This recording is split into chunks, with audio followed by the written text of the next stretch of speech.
In 2009, a team of paleontologists was working deep in northern Colombia. They were inside the Sarajan coal mine. It was not the kind of place you would expect to rewrite the limits of biology. The heat was relentless. The air was thick. The ground was black with compressed plant matter laid down tens of millions of years ago. The Sarajan mine is not famous because of dinosaurs. It is famous because it preserves something rarer, a complete Paleocene rainforest. Leaves, seeds, fish, turtles, crocodilians. Entire ecosystems preserved in layers of sediment. These layers were sealed rapidly by mud and ash. This happened shortly after the dinosaurs disappeared. The team's goal was simple. They wanted to reconstruct what tropical life looked like after the mass extinction. At first, the fossils seemed familiar. Large turtle shells, crocodile teeth, thick plant remains.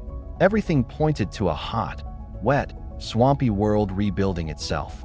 Then they found a bone. It was a vertebra. It was thick. It was dense. It was heavy in the hand. At first glance, no one panicked. Ancient crocodilians were already known to reach very large sizes. A giant crocodile in a Paleocene swamp was unusual, but it was not shocking. That explanation lasted only a few minutes. Because the shape did not fit. Crocodile vertebrae have a specific geometry. Their curves follow a known pattern. The articulation points follow a known pattern. The way the bone thickens toward the center is well understood. Paleontologists know this pattern very well. This bone did not follow it. The proportions were wrong. The curves were wrong. The articulation surfaces were wrong. When the bone was compared to reference collections, the match failed. It was not crocodilian. It was serpentine. This was not a crocodile. It was a snake. At that point, skepticism set in. Paleontologists are trained to distrust extraordinary conclusions. One bone can be misleading. One fossil can lie. So they kept digging, and the mine kept delivering. Another vertebra, then another, then dozens more. All of them were massive. All of them were consistent. All of them were unmistakably snake vertebrae. There was no fluke. There was no distortion. There was no mix-up. The bones belonged to a single kind of animal. That animal was far larger than any snake ever documented. By the time ribs and associated fossils were recovered, the conclusion was unavoidable. The Sarajan rainforest had once been home to the largest snake that had ever lived. The scientists named it Titanoboa sarajanensis. The name was not exaggeration. When the team began measuring the vertebrae, they expected problems. They assumed the calculations would break down somewhere. They expected the numbers to contradict each other. They expected the scaling equations to fail. They did not. Modern snakes follow surprisingly reliable biological rules. The size of a snake's vertebrae closely correlates with its overall length. Paleontologists have used this relationship for decades. They compare extinct snakes to living boas and anacondas. Titanoboa fit the model perfectly. The model produced a result that forced scientists to rethink their assumptions. Titanoboa was likely at least 42 feet long. Some estimates pushed its length beyond 50 feet. Its weight likely exceeded 2,000 pounds. To put this in perspective, the largest anacondas alive today rarely exceed 28 feet. Even the biggest modern anacondas weigh only a few hundred pounds. Titanoboa was not just longer. It was heavier by an entire order of magnitude. This was not a scaled-up version of a modern snake. It was something fundamentally different. For a brief window in Earth's history, a reptile existed that became the largest terrestrial predator on the planet. This happened after the dinosaurs were gone. But this is the part that truly matters. Titanoboa is not just a story about a giant snake. It is a story about the world that allowed it to exist. Snakes are ectotherms. They are cold-blooded animals. They do not generate their own body heat. Their metabolism depends on environmental temperature. Their digestion depends on temperature. Their growth rate depends on temperature.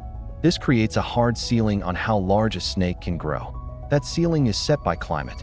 When scientists understood how large Titanoboa was, they understood the implication immediately. The Paleocene tropics were not just warm. They were extreme. To understand this, step back roughly 58 million years. The dinosaurs are gone, but the planet has not cooled yet. There are no ice caps.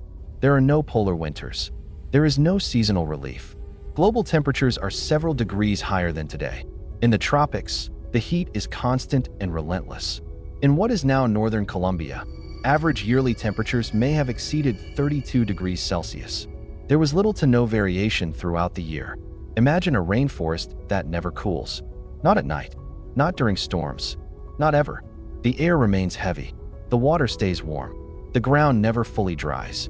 For cold-blooded animals, this kind of environment removes the biggest constraint on growth. Heat accelerates metabolism. Metabolism enables larger body size. And size changes everything. Titanoboa was not a freak of nature. It was the logical outcome of a planet operating near its biological limits. The fossils from Saragen reveal what this world was like. This was not a fast-flowing river system. It was not a clear jungle stream. It was a swamp rainforest. The water moved slowly. It was dark and stained with tannins. Vegetation was dense. Roots were tangled. Visibility was low. The animals reflected this environment. There were giant turtles. Their shells were as large as dining tables. There were early crocodilians. They had blunt, crushing teeth.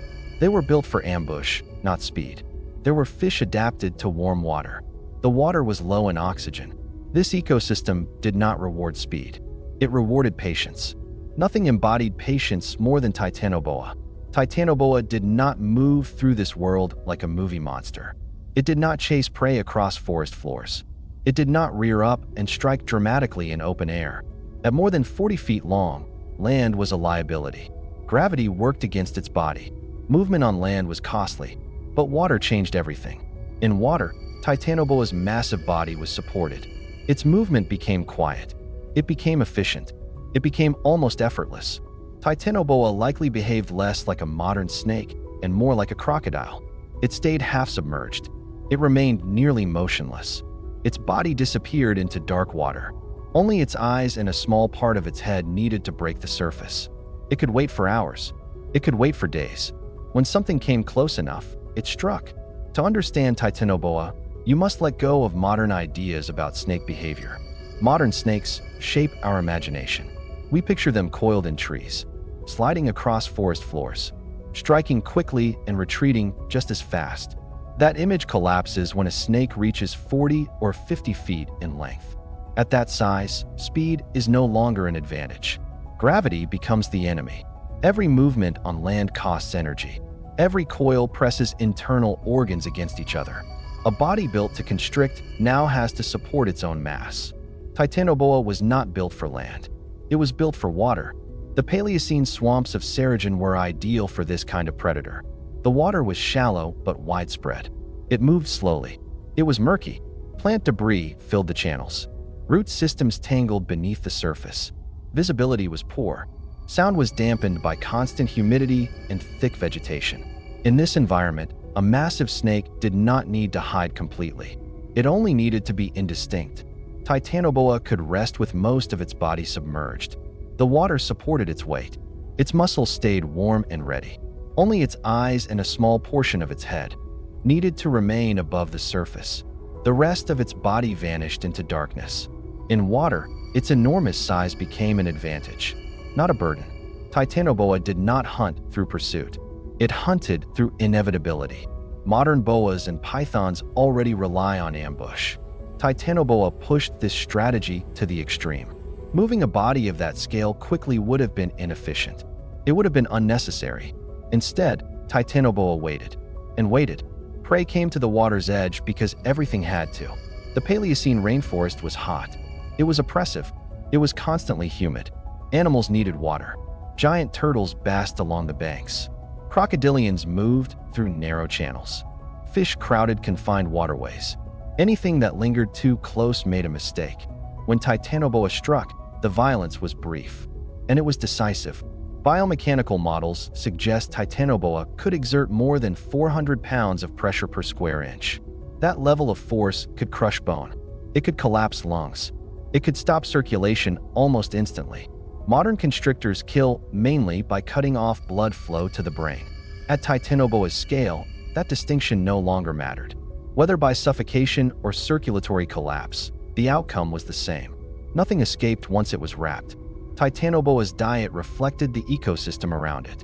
It did not need fast prey. It needed prey rich in energy. Giant turtles were ideal. They were slow-moving. They were abundant. They were packed with calories. Their shells were formidable to most predators. Against Titanoboa, Those shells offered no protection. A coil strong enough to crush bone made armor meaningless. Early crocodilians were another likely target. These were not the agile apex predators we know today. Many Paleocene crocodiles were slower. They were bulkier. They were less specialized. Against Titanoboa, they were outmatched. Large fish were also easy meals. Waterways were confined. Fish were concentrated. Some fossil fish from Saragen reached impressive sizes themselves. Titanoboa's ambush hunting style made them vulnerable. Small mammals likely existed at the edges of this world. But mammals were still minor players in the Paleocene. They were warm-blooded, but they were small. They were cautious. They were vulnerable. Anything that approached the water's edge took a risk. Anything that lingered could vanish without a sound. Water was not just where Titanoboa hunted. It was how Titanoboa survived. On land, its own body worked against it. Movement would have been slow. Digestion would have been inefficient. Internal pressure would have been immense. But water changed the rules. Buoyancy reduced strain on its organs. Hydrostatic pressure supported its massive body. Warm water helped regulate body temperature. Snakes rely on environmental heat to digest food. A large meal requires sustained warmth. This process can take days or even weeks. In the constant heat of Paleocene swamps, Titanoboa could digest enormous prey efficiently. After feeding, it could remain inactive for long periods. Its lifestyle was simple: eat large meals, rest for long periods, move only when necessary. This brings us to the deeper reason Titanoboa could exist at all: temperature. Snakes are ectothermic animals. Their metabolism is directly tied to the warmth of their environment. As temperature rises, metabolic efficiency increases. Higher metabolism allows faster growth. It allows faster digestion. It allows greater muscle performance. In the Paleocene, the tropical regions of Earth operated at a thermal level that modern Earth does not reach. Today's rainforests feel hot to humans, but biologically, they are restrained environments. Nighttime cooling limits activity. Seasonal variation limits growth. Global climate regulation imposes boundaries. Those limits did not exist 60 million years ago. Titanoboa did not break the rules of biology. It followed them. The rules themselves were simply different. This is why Titanoboa could never exist today. Even if a snake somehow survived to adulthood at that size, its metabolism would struggle. Digestion would slow. Muscle efficiency would drop. Growth would stall. A creature that massive would eventually starve in a cooler world. And that is exactly what happened. As the Paleocene gave way to later epochs, Earth began to cool. At first, the change was subtle. A small drop in temperature here, a small drop in temperature there. But for ectothermic giants, subtle changes are deadly. Metabolism slowed. Digestion took longer. Energy demands exceeded energy supply. At the same time, the ecosystem began to shift. Swamps dried. Rainforests fragmented. River systems became seasonal. The giant turtles declined. Large crocodilians faded. The food web that Titanoboa depended on began to unravel. As reptiles struggled, mammals began to thrive. Mammals were warm-blooded. They could stay active as temperatures dropped. They diversified. They expanded into new niches. They filled roles that reptiles could no longer dominate. Titanoboa did not lose a battle. It lost its world. Extinction does not always arrive as a catastrophe. Sometimes it arrives quietly, a little cooler, a little drier, a little less forgiving. Titanoboa likely persisted for thousands of years. If you enjoyed this journey into Earth's forgotten past, please consider liking the video and subscribing to Chronicles of the Past. It helps this channel reach more people who love these stories. It allows this channel to keep exploring the strange, extreme, and often unbelievable worlds that came before us. Feel free to share this video with anyone who enjoys science, history, and the mysteries of deep time. Thank you for watching. And until next time, the past is far stranger than fiction.